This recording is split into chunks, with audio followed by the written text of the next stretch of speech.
Bonjour et bienvenue dans cette vidéo dans laquelle on va parler essentiellement de sommeil.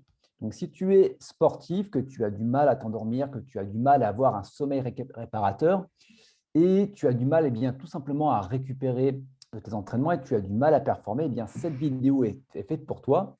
Également, si tu es, et ce n'est pas du tout péjoratif, monsieur et madame tout le monde et que tu as du mal à t'endormir, si tu souffres d'insomnie, également, cette vidéo va t'intéresser. Et pour cette occasion, j'ai le grand plaisir d'accueillir Valentin Gentil, qui est coach en sommeil et qui va nous expliquer tout ça. Donc, pourquoi est-ce qu'on dort mal et comment est-ce qu'on va pouvoir trouver des solutions pour retrouver un sommeil réparateur. Valentin, bonjour. Salut Kevin. Alors, Valentin, est-ce que tu peux, dans un premier temps, te présenter qui tu es? Oui, bien sûr. Du coup, je m'appelle Valentin Gentil et je suis coach en sommeil.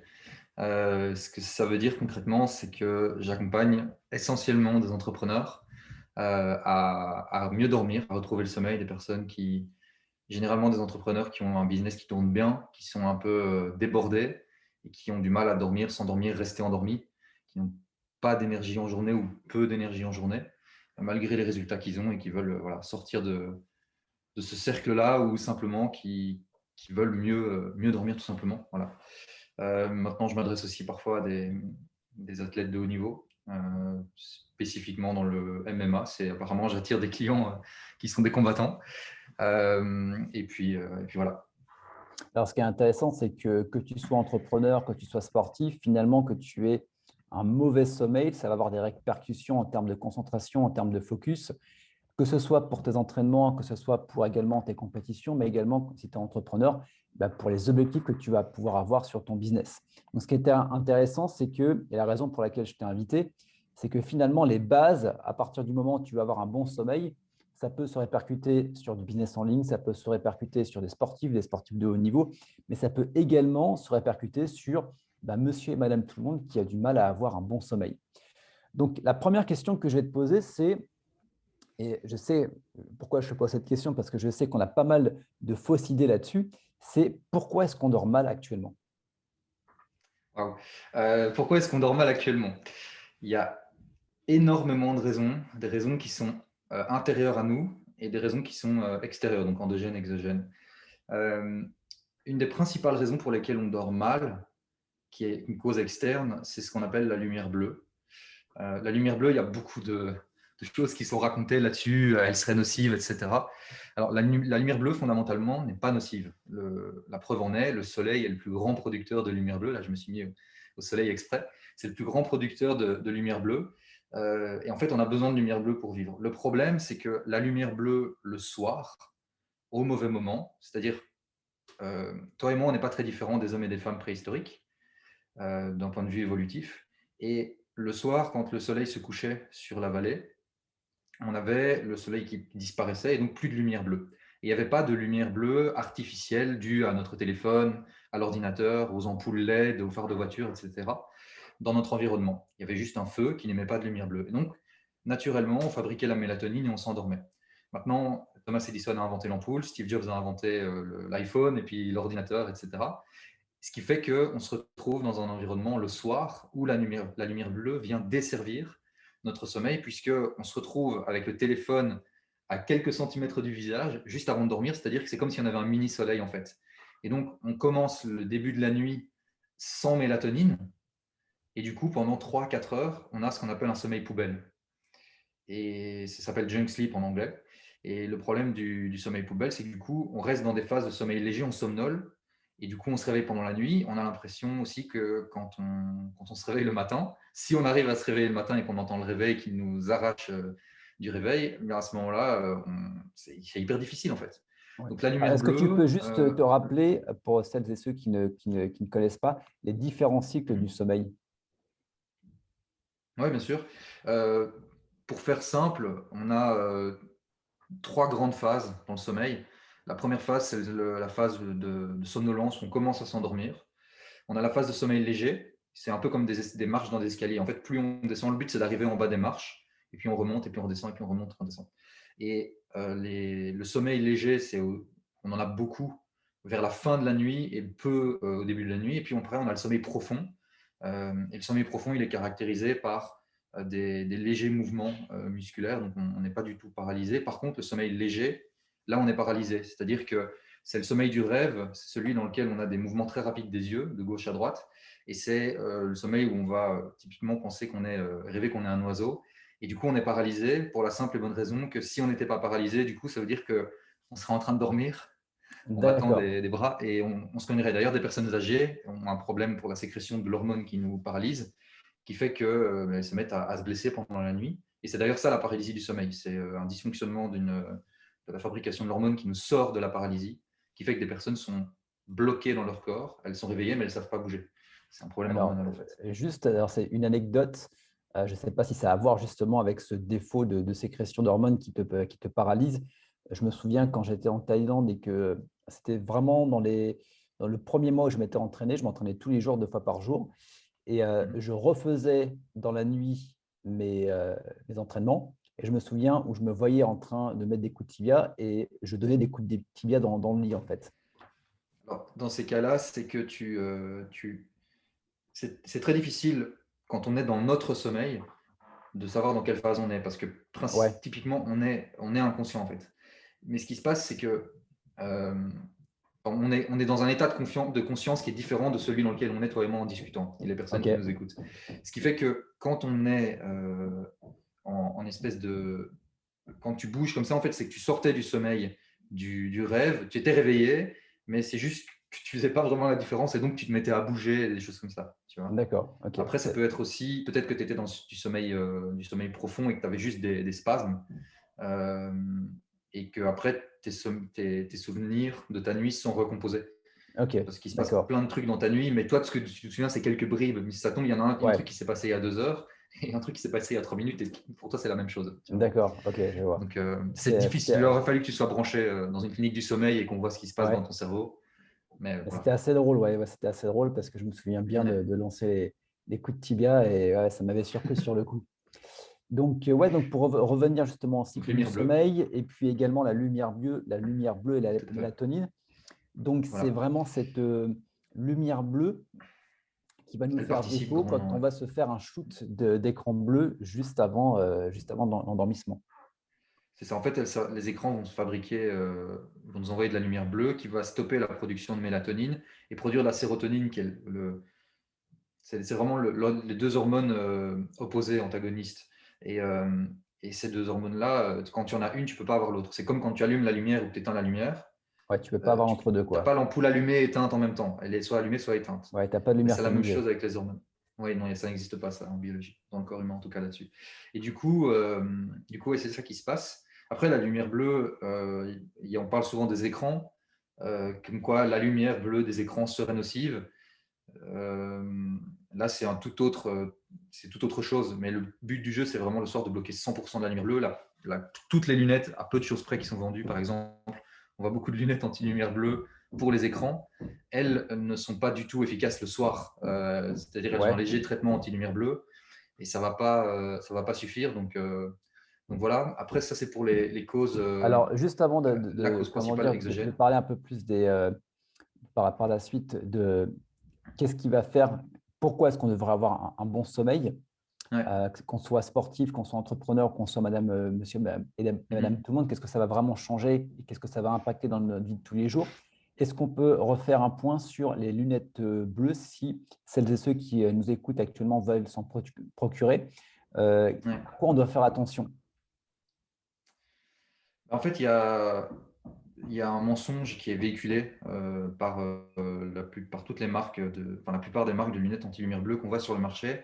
C'est, ça va être, tu vois, c'est des lunettes qui sont vendues où elles te disent traitement anti-lumière bleue, protection contre les écrans, etc. Ok, super, contre les écrans, ça bloque la lumière bleue, ok, magnifique. Le truc qu'il y a, c'est qu'ils mettent dans leurs promesses améliore le sommeil. Et en fait, c'est assez. C'est pas vrai. C'est pas vrai parce que si tu veux améliorer ton sommeil, tu dois bloquer 100% de la lumière bleue en fait.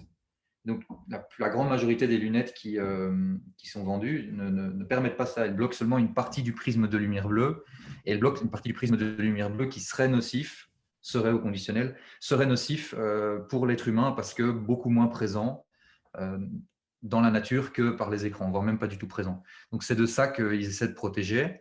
Mais ils sont, à mon sens, à mes yeux, ils ne sont pas transparents parce qu'ils disent que vous allez améliorer votre sommeil. Oui, vous allez peut-être avoir un peu moins mal de tête, des yeux un peu plus reposés.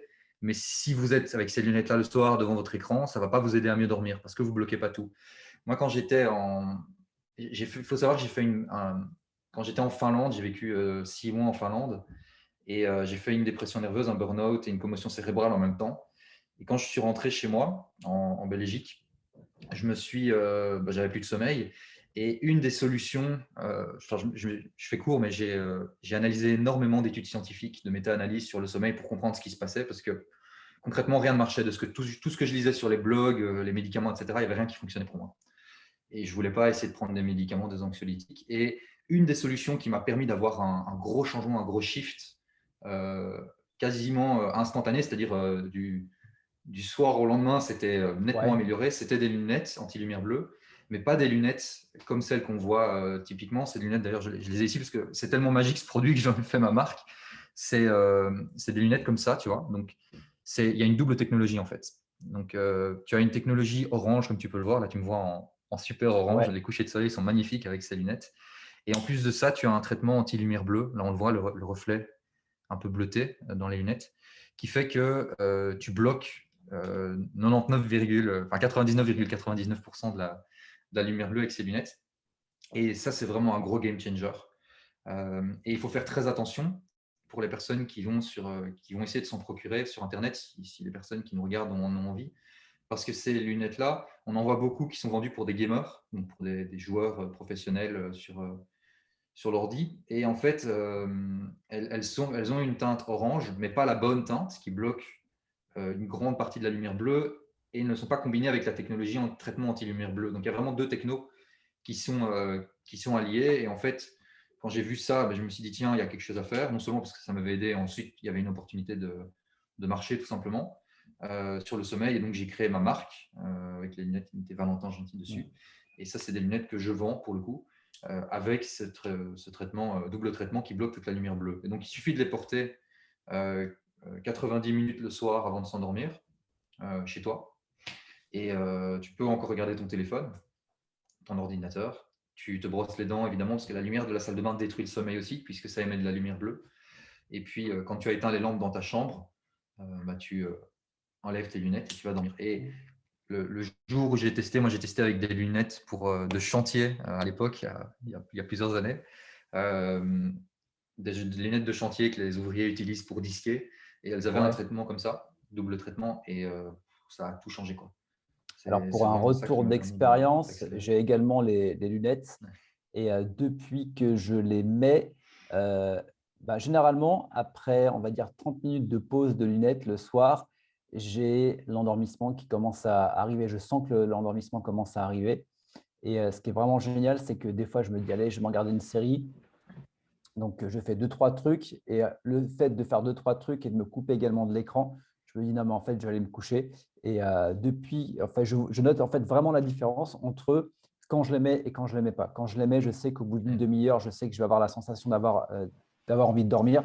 Donc, après, libre à moi de me poser dans la chambre avec un bouquin et de me laisser porter par le sommeil ou de faire autre chose. Mais de toutes les lunettes que j'ai pu également tester, voilà, j'en suis vraiment satisfait. On mettra également, pour celles et ceux qui veulent s'en procurer, il y aura le lien de ton site voilà, pour vous les procurer, je vais y arriver, directement dans la description de la vidéo YouTube. Donc, pour la suite, donc, on a parlé des lunettes, on a parlé de la mélatonine, on a parlé justement de l'intérêt, enfin non, on n'a pas parlé de l'intérêt, justement, c'est quel est l'intérêt maintenant justement d'avoir un bon sommeil, d'avoir un sommeil réparateur. Alors toi, tu le fais essentiellement avec des entrepreneurs, mais l'intérêt également pour un sportif qui voudrait améliorer sa performance, qui voudrait améliorer sa récupération, et puis également l'intérêt de monsieur et madame tout le monde à avoir un bon sommeil réparateur et de se lever le matin avec la pêche, quoi. Ouais. Wow, la liste est super longue de tous les intérêts parce que le Allez, on va sommeil. s'en dire les trois Ouais, plus gros intérêts. les Allez, les trois trois plus. plus gros. Ok. Allez. Juste avant de donner les trois plus gros, il faut vraiment comprendre que on dit souvent que le sommeil c'est un des piliers de la santé. Moi, je le vois pas du tout comme ça. Je le vois vraiment comme la fondation sur laquelle vont reposer tous les autres piliers. Pourquoi? Parce qu'il suffit de mal dormir une nuit ou 2 nuits pour se mettre à manger des crasses, enfin, de craquer sur de la nourriture. On n'a pas envie d'aller au sport, on augmente nos risques de blessures. Enfin, c'est vraiment et ne pas avoir une seule bonne nuit suffit à nous pourrir la vie pendant soit une journée si on sait comment rattraper derrière, voire même plusieurs jours ou même toute la vie en fait. Donc c'est vraiment fondamental. Et dans fondamental, il y a fondam et de fondation, enfin, de fondation quoi. Donc voilà pour ça maintenant, pour répondre à ta question, les 3 raisons principales que je vois pour les athlètes. La première, c'est la récupération physique et mentale. Euh, on, on se répare physiologiquement, on se répare quand on est quand on dort en fait.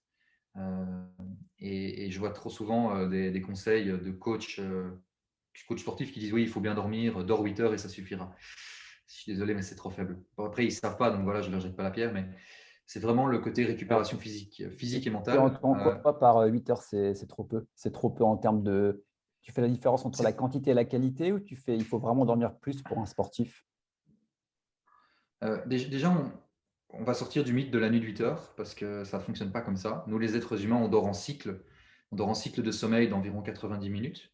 Et pour une personne classique, quelqu'un qui est un entrepreneur ou une personne qui travaille même dans un bureau ou un ouvrier ou quoi, ou un employé, tu vas compter 5 cycles par jour environ. 5, et puis tu peux faire aussi une power nap, une petite sieste en journée également à un moment très précis.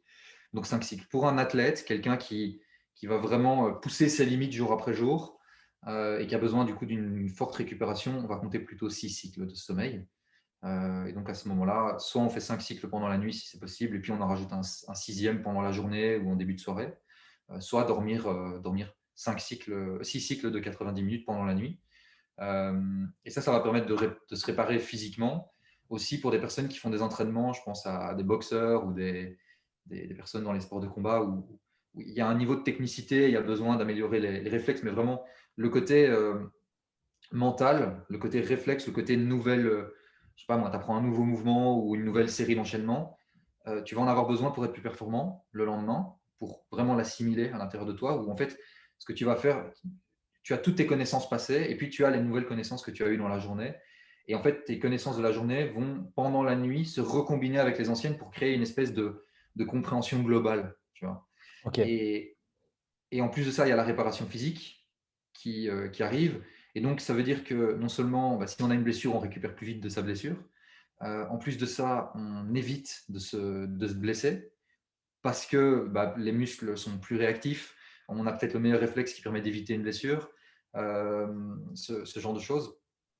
Et puis au final aussi, au niveau de l'humeur, nous les êtres humains, on est des boules d'émotions et il n'y a rien de plus difficile que de faire quelque chose d'exigeant physiquement et mentalement quand derrière on n'a pas l'impression d'avoir la main qui nous pousse, et la main qui nous pousse, ça va être le fait d'avoir bien dormi en fait, tu vois, Ouais, d'avoir bien récupéré physiquement et mentalement par expérience, pour c'est vrai justement se que dépasser, tu vois. ça me l'avait beaucoup fait, spécialement en Thaïlande, parce que tu avais quand même un temps d'entraînement qui était assez énorme, hein. C'était de 2 fois 3 heures, plus parfois les heures de course que tu peux cumuler, 7 jours Ouais. sur 7. Et c'est vrai qu'il y a un moment, on l'a tous vécu, je pense, au moins une fois sur les premiers jours et les premières semaines. Tu rentres très rapidement dans du surentraînement et Ouais. tu te couches, mais de fatigue, tellement tu es claqué. Tu mets Tu t'es ton foulé. réveil pour te dire, il faut absolument que je me réveille à 6 heures. Et en fait, tu te Mm. couches et 5 minutes après, tu entends ton réveil qui sonne. Sauf que ça ne fait pas 5 Ouais. minutes, ça fait une nuit que tu as dormi. Et je peux te Ouais. garantir que quand tu te lèves en te disant, j'ai l'impression d'avoir dormi que 5 minutes, tu chausses tes chaussures, tu vas conduire le scooter jusqu'au camp d'entraînement. Tu arrives au camp d'entraînement, tu sais que tu es déjà fatigué. Et Ouais. là, tu sais que tu pars pour 1 heure de course et qu'à chaque foulée, et quand je dis à chaque foulée, tu te dis, c'est bon, j'arrête, je rentre et je vais dormir. Et ben, je peux te garantir que là, la qualité du Ah, sommeil, tu te dis, putain, mais j'ai vraiment besoin de dormir. ouais, c'est ça. Tu as vraiment besoin de dormir et enfin, dans ces cas-là, ce que tu décris là est plutôt extrême où tu passes 6-7 heures à t'entraîner physiquement à un haut niveau. Dans ces cas-là, franchement, c'est vraiment dormir, manger, s'entraîner, quoi. Ah, C'est les c'était seules exactement activités que ça, tu es hein. capable de faire. Et dans ces cas-là, ouais, il te faut 6 cycles de sommeil, donc 9 heures de sommeil. Après, on a tendance, nous, les êtres humains, en tout cas dans nos sociétés, à voir sauf en Espagne, à voir le sommeil comme un bloc pendant la nuit. Et ça vient de la révolution industrielle, en fait. Dans l'histoire du sommeil, c'est quelque chose que j'ai étudié. Tu te rends compte qu'en fait, c'est complètement aberrant. Nous, les êtres humains, on ne fonctionne pas comme ça.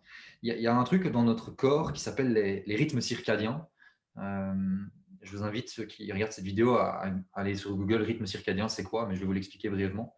Euh, les rythmes circadiens, c'est des rythmes à l'intérieur de notre corps qui vont décrire les comportements qu'on va avoir tout au long de la journée. C'est-à-dire que l'augmentation de la température corporelle, la production de certaines hormones, l'augmentation des réflexes, la diminution de la température corporelle, diminution de la pression sanguine, tout ça est dicté par une horloge, littéralement une horloge à l'intérieur de notre corps. Et en fait, les rythmes circadiens, le problème, c'est que ce sont des rythmes. Et par définition, les rythmes, ça n'aime pas être chamboulé. Et le problème qu'il y a, c'est qu'on vit dans un monde dans lequel on a des chamboulements externes, c'est les causes exogènes que j'expliquais, entre autres la lumière bleue. Ouais. Et ce que je vais dire ici, c'est vraiment fondamental. Et s'il y avait une seule chose à retenir de tout ce que j'ai dit, et puis après, oublier cette vidéo à tout jamais, ce serait vraiment ça, c'est tout va se passer au moment où vous vous réveillez le matin et où vous allez vous synchroniser vos rythmes circadiens. Parce qu'à partir du moment où vous synchronisez vos rythmes circadiens, on est capable de faire une cartographie des comportements de votre corps et une cartographie des comportements de sommeil que vous allez avoir. Du coup, on sait à quel moment votre corps à l'intérieur de vous va exprimer l'envie de dormir. Et ça, c'est fondamental en fait. C'est vraiment une carte comme si tournez à gauche, tournez à droite, vous êtes arrivé à destination. C'est vraiment ça. Et du coup, les rythmes circadiens, la phrase à vraiment retenir et même à écrire, c'est que l'exposition à la même heure, l'exposition à la lumière naturelle tous les jours à la même heure est le moment le plus important de votre journée. Parce que quand vous faites ça, vous connaissez les comportements de votre corps dans la journée quand vous avez la carte des rythmes circadiens. Et en plus de ça, du coup, vous savez, vous comprenez pourquoi vous êtes fatigué en journée, parce qu'on est fatigué en journée parce qu'à un moment, notre rythme exprime l'envie de dormir. Et du coup, ça nous permet aussi d'avoir une flexibilité. On sait que si on a raté un cycle pendant la nuit, au début de la nuit par exemple, on sait à quel moment on peut le récupérer dans la journée pour que le corps soit prêt à récupérer de l'énergie en dormant, Alors en fait, justement, ou par en rapport simplement se à posant. ça, par rapport aux siestes, est-ce que tu peux en parler un peu plus sur, Ouais, bien sûr. sur la sieste, à quel moment il faudra la faire et combien de temps il faudra la faire? Parce que je suis sûr que ça intéresse les personnes qui nous écoutent. Ouais. Euh, alors, la sieste, déjà, on va tout de suite se calmer avec la notion de sieste. Il n'y a pas d'obligation de dormir. Beaucoup de gens, ça les angoisse de dormir pendant la journée parce qu'après, ils ont l'impression de se sentir pas bien, d'avoir une espèce d'effet, j'appelle ça l'effet queue de comète, quand une comète passe et puis après, il y a tous les petits effets à l'arrière. Et du coup, ils ne se sentent pas bien, ils ont des nausées parfois, pas d'énergie. Voilà. Dans ces cas-là, si vous avez ça, c'est en fait parce que vous êtes en manque profond de sommeil. Et du coup, il faut faire un travail global sur votre récupération physique et mentale, le sommeil. Mais concrètement, qu'est-ce qu'on va faire? Donc, quand je travaille avec un client, je vais l'exprimer comme ça. Quand je travaille avec un client, d'abord, on va définir ensemble l'heure de réveil de ce client, l'heure à laquelle il va s'exposer à la lumière naturelle tous les jours. Ensuite, du coup, je sais à quel moment la sieste, le moment de période de récupération contrôlée va s'exprimer. Une période de récupération contrôlée, c'est pas juste une sieste, c'est pas je vais me mettre dans un lit, dormir, c'est pas ça. Une période de récupération contrôlée, c'est un moment qui va durer entre 25 et 90 minutes, pendant lequel vous allez vous installer dans un endroit qui vous plaît, vous asseoir et juste vous laisser tranquille.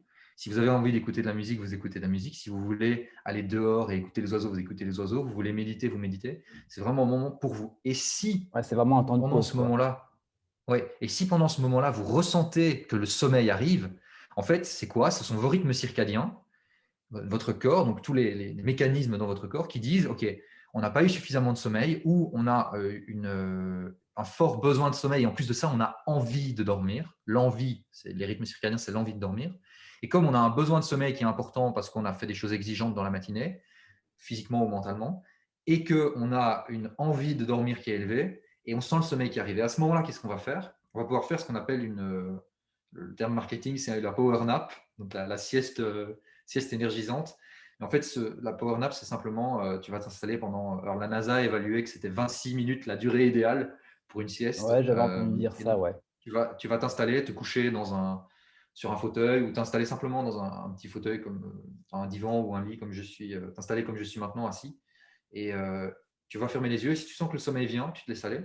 Tu peux mettre une alarme 26 minutes plus tard si tu veux vraiment être carré, mais il n'y a pas vraiment de règle en fait. C'est tester au jour le jour qu'est-ce qui te convient le mieux et appréhender tout ça en ayant mis de la conscience et de la science derrière ça. Ce que je fais là maintenant Ouais. avec toi. Et alors, il y a aussi, si on veut pousser le délire un petit peu plus loin avec la power nap, c'est faire ce qu'on appelle une sieste au café. Donc là, ce que tu fais, c'est que tu prends une tasse de café, de préférence un espresso. Tu le bois et en fait, la caféine met 25 minutes, 25 à 30 minutes à agir en fait dans le D'accord. corps. Du coup, tu dors et tu vas te réveiller avec le shot Avec le pic de de café. caféine. D'accord. Ah, je ne la Ouais. connaissais pas, celle-là. Et ça, c'est vraiment très, très puissant. Après, n'essaie pas de dormir 90 minutes si tu as pris de la caféine parce que tu vas te réveiller au bout de 26 minutes, 30 Ouais. minutes. Mais d'ailleurs, petite parenthèse, parce que la caféine, je vois beaucoup de personnes qui en prennent énormément. Il faut savoir que nous, les êtres humains, on a une très faible tolérance à la caféine. Et en moyenne, par être humain, quelqu'un qui a une corpulence par exemple, comme moi, qui fait 70 kg et 1,80 m, il faut considérer que 2 à 3 tasses de café par jour, c'est ce qu'il faut, pas plus en fait, parce que sinon tu as un effet sur la récupération. Tu ne sais pas t'endormir ou tu vas avoir un sommeil qui est moins bon parce que la caféine va venir remplacer une hormone l'adénosine dans ton cerveau, qui est l'hormone du sommeil, enfin une des hormones qui crée le besoin de Ouais. sommeil en fait. Et du coup, tu vas avoir moins facile à t'endormir le soir. Donc, qu'est-ce qu'il faut faire avec la caféine? Tu peux en prendre, mais il faut faire attention de pas n'en prends pas de la caféine quand tu te retrouves à avoir besoin de la caféine pour commencer à performer. Si tu te lèves le matin, ça ne va pas du tout et que tu as besoin de café pour démarrer ta journée, il y a un problème parce que tu resteras toujours l'ombre de toi-même. Ce que Ouais, je il fais faut que ça avec mes reste un clients, plaisir à ce moment-là. mais Ouais. oui, un plaisir, mais surtout ne pas dépendre de ça Oui, c'est ce parce que que oui. sinon tu deviens addict. Et du coup, ce que tu peux faire dans ces cas-là, c'est diminuer ta consommation de café, mettre en place des stratégies pour vraiment mieux dormir, pour te débarrasser du besoin de caféine en fait, pour performer et utiliser la caféine au moment où tu en as besoin pour surperformer. Je vais te donner un exemple. J'ai un client qui il est combattant en MMA, lui, et il avait des gros problèmes de sommeil, donc on a réglé son sommeil. Et il utilise la caféine juste avant de monter pour un combat, pour un sparring Ok. il les démonte. Il démonte tous les gens dans sa catégorie. Pourquoi? Parce qu'il a bien récupéré. Du coup, ses entraînements sont beaucoup plus efficaces.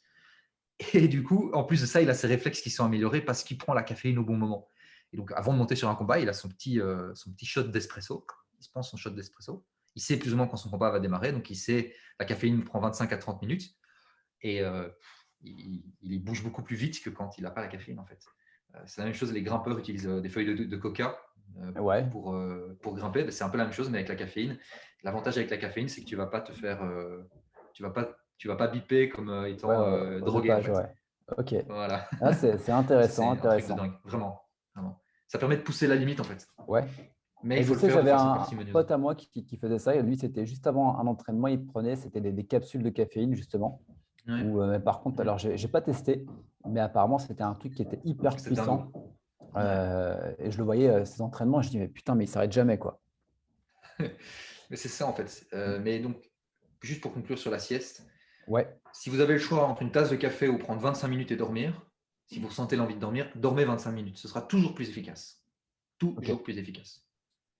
Parce que dans le cas de la sieste, tu supprimes une partie de l'adénosine dans ton cerveau, qui est un neurochimique qui se met entre les neurones. Tu en enlèves une partie, tandis que la caféine va venir remplacer l'adénosine. Mais l'adénosine, elle continue de monter. Ce qui fait que tu prends ta tasse de café, tu te sens plus énergique pendant quelques minutes, dizaines de minutes, 1 heure, 2 heures. Et puis après, la caféine disparaît. Et là, l'adénosine revient, mais tu as un effet de raz-de-marée, en fait. Parce que la caféine Ouais. continuait de s'accumuler, c'est juste que tu ne la ressentais pas. Donc, tu es claqué, tu reprends un café, tu reprends un café, tu reprends un café. Tu finis ta journée avec 10 cafés, tu trembles Ouais, ouais, et tu ne ouais. sais pas dormir. Et cercle vicieux s'entame, tu vois. Ouais, je vois bien, j'ai Tu déjà vois le délire? expérimenté ce genre d'effet de caféine. C'était au Vietnam où tu avais les petits, ils appellent ça les cafés soda. C'est du café avec du lait concentré et du lait. Donc un truc très, très, très, très, Ouais. très chargé. Mais toi, tu bois Ouais. ça comme une boisson sucrée, sauf que la dose de café que tu as quand tu vois comment ils le font, mais c'est du coulis de café. Et j'en avais pris 4-5 dans la journée. Et à la fin, j'avais les sueurs Wow. froides, j'avais les mains qui étaient comme ça, j'avais le cœur Ouais. qui palpitait. Ouais, Hmm. j'ai fait une petite cure après, tu vois, mais sur le coup, ça avait bien. Ah, j'étais frais, hein, tu vois, j'aurais pu courir un 100 mètres, mais il n'y avait pas de problème. Ouais. Pour finir cette interview, donc, on a compris donc, pourquoi le sommeil était important. Et bah, maintenant, on va se poser la question, quelles seraient des stratégies à mettre en place pour pouvoir améliorer mon sommeil? Ouais. Alors déjà, la première chose qui est contre-intuitive, c'est que c'est pas le soir, c'est pas principalement le soir que tu vas améliorer ton sommeil. C'est vraiment le matin que tout va se passer en t'exposant à la lumière naturelle. Parce que tu vas régler les D'accord, rythmes circadiens. De là, tu vas savoir les comportements que tu vas avoir dont tu vas avoir besoin pour ton sommeil. Ensuite, tu peux agir sur ton sommeil aussi en journée, en arrêtant de voir ta journée comme un moment pendant lequel tu dois avoir de l'énergie en permanence et quand tu arrives le soir, tu dois dormir. On a besoin de faire ce qu'on appelle des mini-pauses dans la journée. Et ce que je recommande à mes clients, c'est d'utiliser la technique toutes les 90 minutes, tu prends un moment pour toi, où tu vas, si tu travailles sur un bureau, bah, tu vas te faire autre chose, tu vas te lever, aller te servir un verre d'eau, tu vas aller marcher pendant quelques minutes, vraiment sortir de ce que tu es en train de faire. Si tu es un athlète, tu t'entraînes beaucoup et que tu fais des choses dans la journée, c'est pareil aussi. C'est vraiment s'octroyer des petits moments pour toi. Ça peut être, si tu aimes la méditation, te t'installer et faire une méditation d'une ou 2 minutes, écouter une musique qui te fait plaisir, ce genre de choses. T'exposer à la lumière naturelle également, hyper important, tout au long de la journée pour qu'on ait cette sérotonine qui soit fabriquée. Pour pouvoir être pleinement réveillé en fait en journée et avoir des espèces de pics de productivité, mini récupération, productivité, récupération, productivité, récupération, etc. Tout ça, toutes ces activités quotidiennes vont te permettre de te préparer à ta nuit en fait. C'est-à-dire que c'est OK. pas au moment d'aller dormir où tu es dans ton lit que tu vas regarder et tu vas dire ok maintenant je dors. C'est pas à ce moment-là que ça se passe. C'est pendant toute la journée. Ça commence le matin et puis quand vient le soir, l'idée du soir, je vais prendre une analogie, c'est de ralentir. C'est-à-dire c'est un peu ce qu'on a tendance à faire nous les êtres humains avec notre sommeil, c'est c'est un peu comme si on arrivait avec notre voiture, on se parque, on met un énorme coup d'accélérateur sur la voiture et on coupe le contact. Et ça va pas bien se passer, il y a des pièces qui vont claquer à l'intérieur dans la voiture. Enfin, c'est bizarre comme façon de faire, tu vois. Pourtant, c'est ce Ouais, qu'on fait ouais. avec notre sommeil. On arrive, on est encore à fond, on est encore hyper alerte, hyper réveillé et on vient se présenter au sommeil. Ça marche pas, tu vois. Du coup, ce que je recommande de faire, c'est de voir les choses en. Avec moi, c'est assez simple, hein, tout se fait en 90 minutes par rapport au sommeil. Donc, tu prends 90 minutes pour toi avant de dormir. Donc, si tu définis OK, que ton heure de réveil, c'est 7h30 le matin, tu vas compter en arrière 5 OK. cycles ou 6 cycles de sommeil si tu es quelqu'un qui travaille fort physiquement Donc ou 5 à 6 à fois un haut 90 niveau. minutes en arrière, quoi. Voilà, voilà. Donc, on va prendre minuit comme heure d'endormissement. Du coup, 22h30, tu as ce qu'on appelle ta routine. De 22h30 à minuit, routine pré-sommeil. Et pendant la routine pré-sommeil, le but du jeu, c'est de ralentir. C'est de faire des tâches qui sont physiques douces. Donc, une activité physique douce, ça peut être faire la vaisselle, ça peut être préparer ton sac pour le lendemain, ça peut être Elle est bonne, lancer une c'est lessive. l'activité douce, faire la vaisselle, je la retire. Mais c'est vraiment ça. En fait, le but du jeu, c'est de faire quelque chose de physique qui n'est pas exigeant pour le corps et qui Ouais, va te permettre d'avoir toutes ces informations qui sont passées pendant ta journée, de pré-télécharger. Le mot-clé, c'est pré-téléchargement de toutes les données, toutes les émotions, toutes les nouvelles informations auxquelles tu as été exposé dans la journée. Et en fait, ton cerveau va créer des espèces de petits paquets d'informations qui vont pouvoir être renvoyées dans la mémoire à long terme et être traitées, tu vois, enfin, être traitées pendant la nuit. Mais si tu ne fais pas ça, qu'est-ce qui va se passer? Tu vas te retrouver au moment de ton sommeil, tu t'es pas laissé tranquille à un moment où tu as regardé des films, tu as fait plein de choses, tu as réfléchi sur ta carrière, sur la prochaine stratégie que tu vas mettre en place ou sur le prochain entraînement que tu vas faire. Et du coup, tu te retrouves au moment de te présenter dans ton lit et ton cerveau, il a besoin de pré-télécharger les données. Du coup, il le fait au moment où tu essaies de t'endormir. Et du coup, tu n'arrives pas à prendre ton premier cycle de sommeil, voire même le deuxième, parce que tu t'énerves de ne d'accord, pas OK. réussir à t'endormir. Tu vois, et du coup, Ouais, tu ça perds fait facilement 3-4 heures de le cercle sommeil. vicieux, quoi. Voilà, c'est une autre façon d'enclencher un cercle vicieux. Donc pendant les 90 minutes, tu te laisses tranquille. C'est juste un moment pour toi, tu chill. Tu peux mettre tes lunettes si tu en as envie également pour ralentir. Également diminuer la quantité de lumière bleue. Donc tu vas tamiser les lumières. Si tu as un lampadaire juste à ta fenêtre, bah, tu vas fermer le volet ou installer des stores. Et puis, tu vas pouvoir doucement te diriger vers ta chambre. Et par rapport à la chambre, moi, la chambre, j'appelle ça une pièce de récupération. Pourquoi? Parce que ça devrait être un lieu dans lequel tu as juste un matelas et voilà, en fait, idéalement. Je sais on vend la chambre comme l'endroit où tu as ton bureau, etc. Mais il faut comprendre que si on veut vraiment bien récupérer et qu'on veut hyper optimiser comme je le fais avec mes clients, dans ces cas-là, on a besoin de vraiment se créer un sanctuaire en fait. Et donc avoir des draps frais, des draps propres, idéalement qui sont lavés tous les jours. Euh, et puis un endroit qui est complètement noir. Pourquoi complètement noir? Parce que rien que la petite veilleuse de la télévision ou la petite veilleuse de la webcam, quand on fait un appel comme maintenant par exemple, suffit stoppe la production de mélatonine. D'accord. Ah ouais, à Donc ce point. ah Donc, ouais, non, on est vraiment hyper sensible à ça. Quand je te dis qu'on est des hommes préhistoriques, on est vraiment comme des hommes des cavernes en fait. On est hyper sensible à ça dans notre environnement. Et donc donc dormir dans même, le par noir exemple, complet, complet, je charge complet. mon téléphone a la petite veilleuse de charge. Donc même ça peut Ah, c'est mort. avoir un Ouais, impact ouais, sur le complètement. sommeil. OK. Ça a un impact. Ça bloque, Ouais, ça stoppe complètement la production de mélatonine en fait. d'accord. C'est binaire. Lumière bleue, le moindre petit luxe, le Ouais, luxe c'est l'intensité de lumière qui arrive sur une certaine surface, ça bloque la production de mélatonine. Donc noir complet, laissez le téléphone en dehors de la chambre, achetez-vous un réveil lumière. Le réveil lumière c'est génial, c'est un réveil. Au lieu de vous réveiller avec une alarme criante de l'iPhone, c'est un simulateur d'aube. Donc ça va progressivement s'allumer pour simuler un réveil, un lever de soleil en fait. OK, d'accord. Voilà. Ça, c'est des choses qui fonctionnent très bien. Et alors, la chambre, je vais finir par ce conseil-là. La chambre, c'est un endroit qui doit être plus frais que le reste de l'environnement. On compte entre 16 et 19 degrés pour une chambre, pour bien récupérer. Et pourquoi il faut que ce soit plus frais que la pièce dans laquelle tu vis? Parce que, on retourne à la préhistoire, toi et moi, le soleil se couchait, plus de lumière bleue, on en a parlé. Mais en plus de ça, il y avait une baisse de la température. Ce qui fait qu'on a évolué avec le signal très puissant de baisse de température égale le moment de dormir. Tu vois, et ça enclenche des processus aussi dans le corps. Du coup, si tu vas dans ton lit et qu'il fait plus chaud dans ton lit, typiquement en été, ou que tu mets le radiateur à fond en hiver, tu vas pas avoir ce signal, ce qui fait que tu vas rester réveillé, ou tu vas avoir un moins bon sommeil parce qu'il n'y a pas les signaux. Et il suffit de baisser la température un tout petit peu pour sentir, hop, le sommeil arrive, c'est bon. Tu vois. D'accord, donc c'est plein Voilà, de petites choses à mettre en place finalement ouais, dont on il n'y a n'a rien de pas magique. forcément conscience.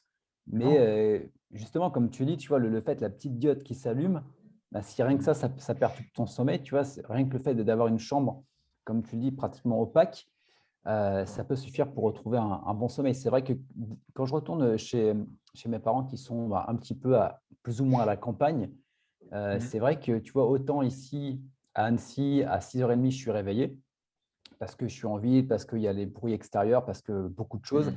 Et quand je suis à la Ouais. campagne, je me dis, bah, tiens, je vais me réveiller à 6h comme d'habitude. Et en fait, si je ne mets pas mon réveil, je me réveille à 9-10h. Ouais. Parce que je suis il n'y a pas de bruit extérieur, il n'y a pas de pollution lumineuse et la chambre, elle est pratiquement, c'est un matelas par terre, tu vois. Donc, Ouais. Et puis aussi le bruit. Donc, j'ai expliqué tout à l'heure que dans le sommeil léger, on en a beaucoup plus à la fin de la nuit. Euh, et le principe dans le sommeil léger, c'est que c'est à ce moment-là qu'on fait les rêves, qu'on recombine énormément de nouvelles informations dans notre cerveau et vraiment, c'est là qu'on a une concentration de l'apprentissage en fait. Même si on a aussi une récupération physique à ce moment-là, c'est pas sommeil profond égale récupération physique, sommeil léger égale récupération mentale. La récupération mentale et physique se fait à tous les niveaux, toutes les phases de sommeil. Mais ce qui se passe, c'est quand on est dans le sommeil léger, on est paralysé, je l'ai dit. Mais quand tu es paralysé et que tu es un homme préhistorique et qu'il y a un tigre qui peut venir te bouffer, tu as plutôt intérêt à être capable de te réveiller. Parce que sinon, ouais, tu vas te faire tuer en fait. Ce qui fait que dans ces cas-là, ce dont tu as besoin, c'est d'être capable de te réveiller. Et donc, quand tu es dans un environnement bruyant, en ville, ou qu'il y a du bruit avec les enfants, même les enfants du ouais, voisin, parce que c'est mal insonorisé, ça te détruit le sommeil. Et ces tu phases de as sommeil l'impression sont d'être tout aussi entouré importantes que les de premières. tigres, c'est ça en fait. C'est comme C'est s'il y ça, il avait y des a du tigres danger partout, en quoi. fait. Ouais. Et donc, c'est vraiment très important de vivre dans un environnement qui est calfeutré. Si tu peux pas, bah, tu mets des boules qui est, des boules de silence. Non, j'appelle ça des boules de silence. Alors, certaines sont mal faites parce que tu entends ton cœur qui bat en fait quand tu les mets, ce qui est Ouais, très cette fréquence désagréable. de Du coup, résonance, quoi. ouais, voilà. Donc, du coup, moi, j'ai trouvé une paire des boules qui est, des boules de silence, qui permettent justement de bloquer ça. D'ailleurs, quand les gens achètent une paire de lunettes, je leur mets une petite boîte avec en cadeau dans les lunettes parce que ça va participer à un meilleur sommeil en fait. Donc, Ok. Ben, écoute, je crois qu'on a fait le tour. Si vous avez des questions par rapport au sommeil, n'hésitez pas à les poser dans les commentaires de cette vidéo. Donc, on se fera un grand plaisir avec Valentin d'y ouais, je les lirai. répondre. Tu me donneras le lien. Si également ben, vous voulez aller beaucoup plus loin avec Valentin, je mettrai également donc l'ensemble de ces différentes coordonnées, son site internet également. Je sais que tu proposes donc du coaching, tu proposes également une formation. Donc, on Oui, mettra donc tout ça dans la description. Donc, n'hésitez pas à aller voir son travail. Si vraiment aujourd'hui, vous avez un gros problème de sommeil, vous avez du mal à vous endormir, vous avez des problèmes d'insomnie et que vous voulez justement ne plus en souffrir, je vous invite vraiment à faire appel à Valentin. Voilà, il y aura vraiment un avant et un après. Valentin, je te remercie pour ton intervention. Et puis, écoute, on se retrouve sûrement dans de prochaines vidéos. Donc, n'hésitez pas, si vous voulez voir Valentin revenir sur la chaîne, dites-le nous dans les commentaires. S'il y a également des sujets par rapport au sommeil que vous aimeriez qu'on traite ultérieurement, n'hésitez pas également à nous le dire. Valentin, je te remercie. Je te souhaite une bonne journée. Je vous souhaite également une bonne journée à toutes et à tous. Et on se retrouve très bientôt pour de nouvelles vidéos.